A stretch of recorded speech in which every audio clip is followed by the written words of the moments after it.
کو کہ جو جماعت کو رخصت کرنے کے لیے بھی باہر تک جائے گا بستی کے، اس کو ہر قدم پر 700 نیکیاں ملیں گی، ہر قدم پر 700 گناہ معاف ہوں گے، اور ہر قدم پر اس کو کہ 700 درجے بلند ہوں گے۔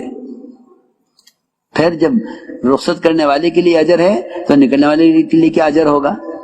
اللہ کے راستے کا غبار، جنت کا دھواں ایک پیٹ میں جمع نہیں ہو سکتے، اللہ کے راستے کا غبار اور جہنم کا دھواں ایک پیٹ میں جمع نہیں ہو سکتے، بلکہ حدیث میں فرمایا اللہ کے راستے کا غبار جو پیدل چلنے سے اڑے وہ جنت میں جنت کو حسن کو بڑھانے کے لیے بطور پاؤڈر کے استعمال کیا جائے گا۔ یہ بھی صحیح حدیث میں ہے۔ ایک روایت میں تو یہاں تک فرمایا کہ جو اللہ کے راستے میں وفات پا جائے، اللہ کا بڑا فضل ہے، کرم ہے کہ ہماری جماعتیں ملکوں میں جا کر وفات پا رہی ہیں، وہاں دفن ہو رہی ہیں۔ یہ دین کی حیات کا سب سے بنیادی ذریعہ ہے۔ میں تو خوشخبری دیتا ہوں ان خاندانوں کو، میں تو خوشخبری دیتا ہوں اور سعادت مند سمجھتا ہوں ان خاندانوں کو جن کے خاندان کے لوگ ملکوں میں جا کر دفن ہو گئے ہیں، اور ان ملکوں کے لیے خوشخبری ہے جن ملک کے لوگ ہندوستان میں آ کر دفن ہو رہے ہیں۔ یہ صحابہ کرام کی اصل سنت تھی، آپ کی تمنا تھی، یا آپ صلی اللہ علیہ وسلم کی تمنا تھی کہ میرے صحابہ مدینے سے نکل کر ملکوں میں جا کر دفن ہوں، یہ آپ کی تمنا تھی۔ آپ مدینے مرنے والے سے خوش نہیں ہوتے تھے۔ مدینے کی فضیلت، مدینے کے انوارات، مدینے میں دجال کا داخل نہ ہونا، مدینے پر دین کا سمٹ جانا، سارے فضائل مدینے کے اپنی جگہ، لیکن آپ صلی اللہ علیہ وسلم مدینے مرنے والے کو اچھا نہیں سمجھتے تھے۔ وہ صحابی جو مدینے میں مر رہے تھے فرمایا کاش اس کی وفات مدینے سے باہر اللہ کے راستے میں ہوتی۔ جو صحابی مدینے میں مر رہے تھے وہ کاش کہہ رہے تھے اونٹ کی طرح مر رہا ہوں مدینے میں، کاش اللہ کے راستے میں ہوتا اور اللہ کے راستے میں کسی زخم سے روح نکلتی۔ اسی لیے اس راستے میں پھرنے والوں کے لیے یہ نہیں جہاں تک خشکی ہے وہاں تک چلے جاؤ، فرمایا جو اللہ کے راستے میں سمندری سفر میں، جو اللہ کے راستے میں سمندری سفر میں جائیں دوسرے ملکوں میں دین کو پہنچانے کے لیے، ان کے بارے میں فرمایا اگر ان کی وفات سمندری سفر میں ہوئی تو اللہ تعالی ان کی روح خود نکالیں گے، فرشتے سے نہیں نکلوائیں گے۔ دیکھو تو صحیح، کتاب الجہاد کی حدیث ہے، ابن ماجہ شریف کی روایت ہے، کتنی بڑی بات ہے۔ جو جماعتیں ملکوں میں جائیں گی سمندری راستوں سے، بڑے جزیرے ہیں، اللہ اکبر، 2 3 دن، 4 دن، ہفتہ بھر کشتیوں سے جزیروں میں جا کر جماعتیں دعوت دیتی ہیں۔ ہماری جماعت جا رہی تھی، ایک کشتی میں سوار ہوئی، تعلیم ہو رہی تھی کشتی میں تعلیم ہو رہی تھی، منتخب احادیث میں سے روایت پڑھ کر سنائی، اور انہوں نے تعلیم کراتے حدیث بھی سنا دی کہ جو اللہ کے راستے میں سمندری سفر میں مرے اللہ اس کی روح فرشتوں سے نہیں نکلوائیں گے، حالانکہ سب کی روح فرشتہ نکالے گا، فرشتوں کی روح بھی فرشتہ نکالے گا، فرشتوں کی روح بھی فرشتہ ہی نکالے گا، لیکن اللہ کے راستے میں سمندری سفر مرنے والے کی روح اللہ خود نکالیں گے، یہ اللہ کے یہاں اس کا اعزاز ہے۔ تو وہ ایک نوجوان بیٹھا تھا تعلیم میں، کہنے لگا کہ یہ تو صحابہ کا درجہ ہوگا، ہمارے لیے کہاں ہو سکتا ہے؟ ہاں، تعلیم میں بیٹھا ہوا نوجوان کشتی میں، امیر صاحب یہ تو صحابہ کا درجہ ہوگا۔ امیر صاحب نے کہا نہیں، یہ صحابہ کے لیے نہیں ہے فضیلت، یہ قیامت تک والی امت کے سب کے لیے ہے۔ تو کہنے لگے کیا ہم جیسے بھی اس قابل ہیں کہ اللہ ہماری روح نکالے؟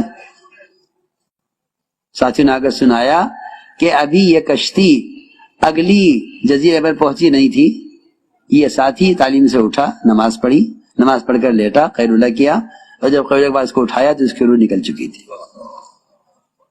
سچی نیتوں والے یوں سبقت لے جاتے ہیں۔ اللہ ہر ایک کے دل کو ٹٹولتے ہیں، کیا ہے اس کے دل میں؟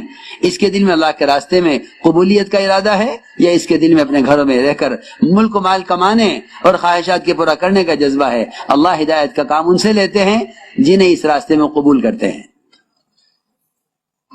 جماعت اسی طرح وہاں پہنچی لاش کو لے کر اگلے جزیرے میں، یہ کیا لے کر آئے تم اپنے ساتھ؟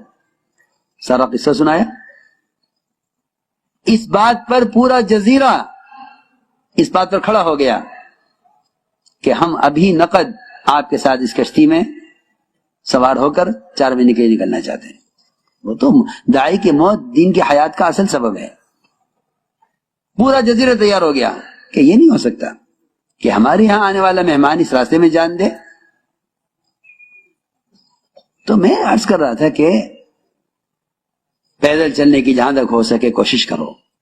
یہ فضائل ہیں اللہ کے راستے کے، اور خوب بیان کرو فضیلتیں اللہ کے راستے میں نکلنے کی، تاکہ یہ نقل و حرکت کی سنت زندہ ہو. مولانا صاحب فرماتے تھے اس نقل و حرکت کو ختم کرنا موجب عذاب ہے، اس نقل و حرکت کو زندہ کرنا سب سے بڑا ثواب ہے. یہ کوئی مدرسہ نہیں ہے تبلیغ کہ آدمی نکل کر سیکھ کر فارغ ہو جاوے، نہیں، یہ تو ایک جہد مسلسل ہے، اللہ کا امر ہے نکلنا. انفروا خفافا وثقالا الا تنفروا يعذبكم عذابا الیما.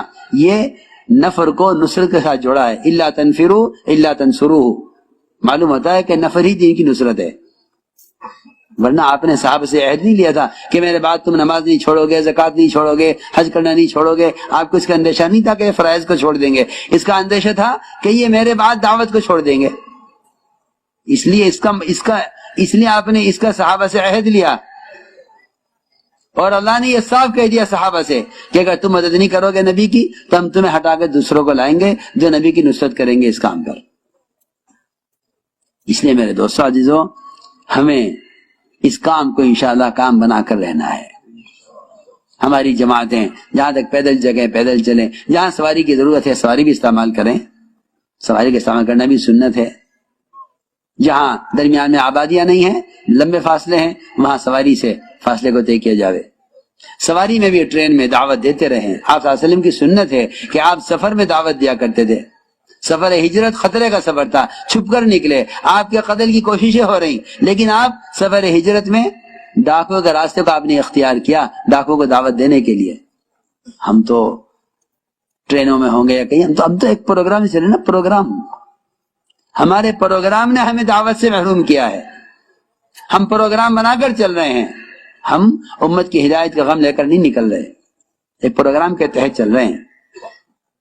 امیر صاحب یہ کھانے کا وقت، امیر صاحب یہ سونے کا وقت، امیر صاحب یہ، ارے تم ٹرین میں ہو، تمہیں یہ مجمع کہاں ملے گا؟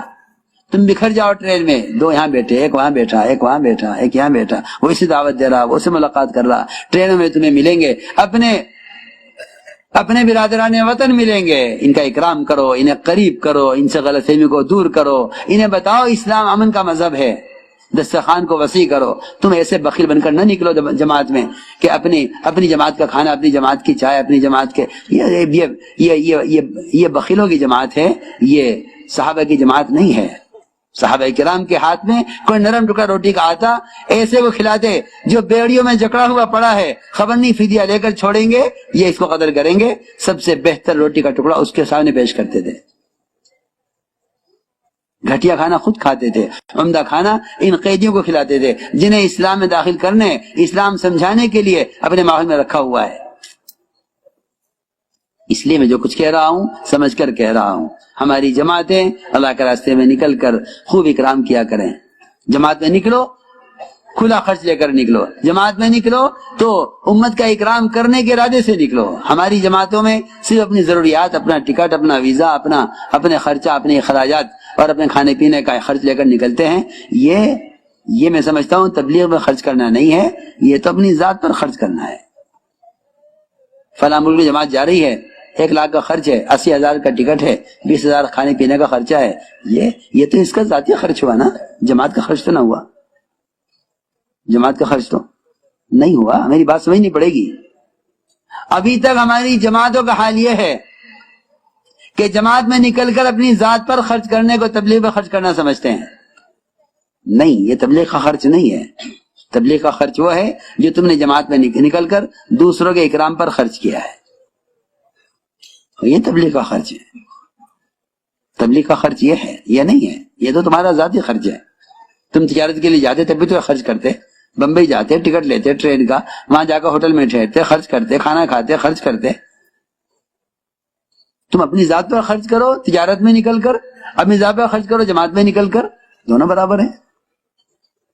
تبلیغ کا خرچ وہ ہے جو اللہ کے راستے میں نکل کر دوسروں کے اکرام پہ